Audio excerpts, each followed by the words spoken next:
Hi, everybody. JB back again with episode 27 of my series, Did You Ever Wonder? Today's episode is about Black policemen early in the 20th century, which might come as a surprise to a lot of people. The first article I wrote on local history, excluding my baseball research, I'm going to talk about here in a minute, and you may have read about it, is the death of Black patrolman Lim Mcpherson in 1928. And what I discovered just about 6 months ago is that Lim wasn't the first Black patrolman we had. Actually, there was a man 5 years earlier named Sid Jackson who had been made a police officer in town. And I'm going to go over that material today. So I couldn't find a whole lot about Sid. It's really hard. If people know more about him, please comment and put it in there. But I did find some things, and I should point out my appreciation to Susan Park Spencer for getting these clippings from the newspapers.com so I can talk about this stuff. Anyway, this issue of the paper, Fayetteville Daily Democrats from August 16, 1923, just before he's going to be made a police officer, he's helping the St. James Baptist Church at that time located on South Willow Street, just down from the St. James Methodist Church. They were going to build a new building for $7,500, and Sid was trying to sell the old building at $300. So he was on their committee, and so you can see he was a leading light in the leading activist, if you will, in a sense, in the neighborhood. So and then on the 18th, we had a little ad. It says we'll sell St. James Baptist building for $300. Buyer to move. Sid Jackson, Washington Hotel Barbershop, which I did through the Fayetteville City directories. I discovered that Sid worked as a porter at the University Barbershop on Dixon Street, and then by this time he was working as a porter at the Washington Hotel, which was on the southwest corner of the square at that time.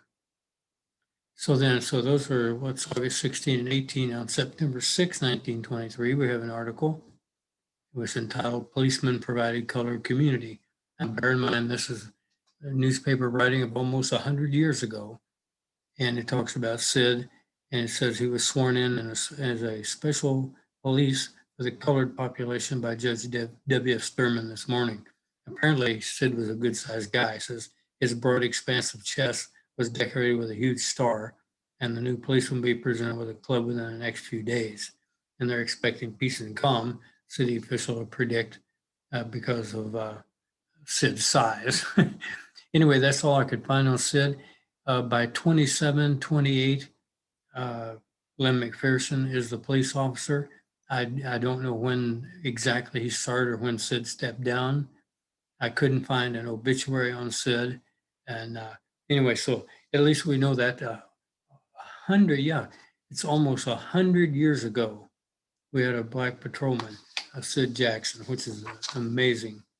And anyway, so let's move on to the story some of you may already know, which I wrote in 2005 for the flashback on April 28th, 1928.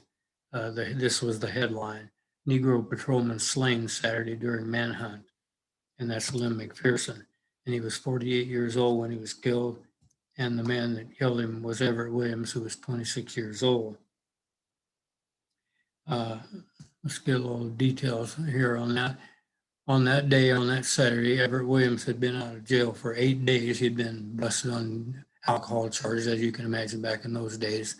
He was a bootlegger, and he'd been in the county jail, and he'd been believing that Lim Mcpherson and other men had been fooling around with his wife, and he came out really angry.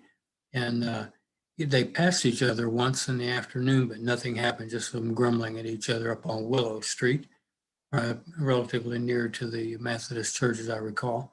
Anyway, then the newspaper says they later in the day, well, first of all, Everett discovered a shotgun in the back of Major Blackburn's home. I think Major Blackburn's were a great uncle, maybe, of Paul Blackburn, who lives here now on 6th Street, MLK. Anyway, so Everett got that shotgun, and he and Lim Mcpherson faced off in a field near Webb's. If you're at the corner of Willow and Spring, it'd be the southwest corner. It's all covered in trees and stuff now, but it was kind of a field back then. And there was a building over there, and they had the shootout right there. So if you're over in that neighborhood, you know where it happened. They heard 2 shots and then a third, and then the officers Lim McGuinn and DA Lim Mcpherson were pursuing Everett Williams through the hollow, firing the revolvers at him, and he escaped. Back in the field, Lim McPherson lay dead at 40 years old. He left a widow, Willie, 2 sons, and a daughter, and Williams was on the run. And according to later reports, he camped out by Stone Bridge out east of town. And anyway, so here, these are the 2 police officers that they were trying to capture him that day of the killing. They were shooting at him. The guy on the left is Lim Gwynn, and according to newspaper reports I saw, Lim had actually killed a moonshiner somewhere in the state, a white moonshiner, had shot and killed him earlier, so they weren't afraid to use their weapons. The guy on the motorcycle is Dennis D.A. Slim Burson. Notice how he has his pistol reversed, the reverse draw. And the motorcycle is incredible looking. And look up at the front, there's a pig up there, razorback hog. So anyway, those are the 2 policemen that were involved in that part of it. Excuse me.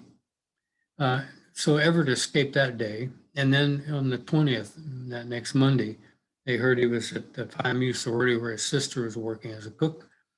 The officers believed that they rented a taxi because there wasn't a police car available, rented a taxi and picked up Everett Williams, took him back to the city, to the jail, county jail, right there on College and East Mountain. And right at that intersection, they pulled up in the taxi, and you can hardly imagine police work like that, but Everett took as soon as that taxi stopped, Everett bolted out of that jail, out of the taxi, and disappeared again. He escaped again. So anyway, there was a big manhunt for a couple more days, and finally on Thursday, May 3rd, there, 1920, around 8 p.m., Williams surrendered at the county jail, and he sent his brother-in-law, Duck Macklin, and another man named Arco Hall in to talk to Bob Day, the officer there, that he would surrender. Everett Williams, you can imagine this day, even though we don't have any direct evidence of it, you can see what he's operating. He was afraid of being mobbed or mobbing is what he said, which would mean, in other words, he was afraid of being lynched. And but so he asked Bob Day to come get him. Listen to this police work. He would surrender if Bob Day would come unarmed. Now, no police officer would do that today, but Bob Day did, and he went back, and Everett Williams surrendered to him. And anyway, here's a picture of Bob Day on the left. It looks like, I think that's a Thompson submachine gun, isn't it? But anyway, that's Bob Day on the left, the one that he surrendered to. And Earl Hand is the thinner man in the middle there. I don't know the guy on the right, unidentified. Earl Hand was the acting chief of police a few years later when our police chief, Neil Cruz, was thrown out of office for corruption. I'm not going to tell you the address, but my friend Tony Wapple lives in Earl Hand's old house. Anyway, so that's Bob Day and that. So anyway, so the next day, May 4th, after he surrendered, the trial was set for the following Monday.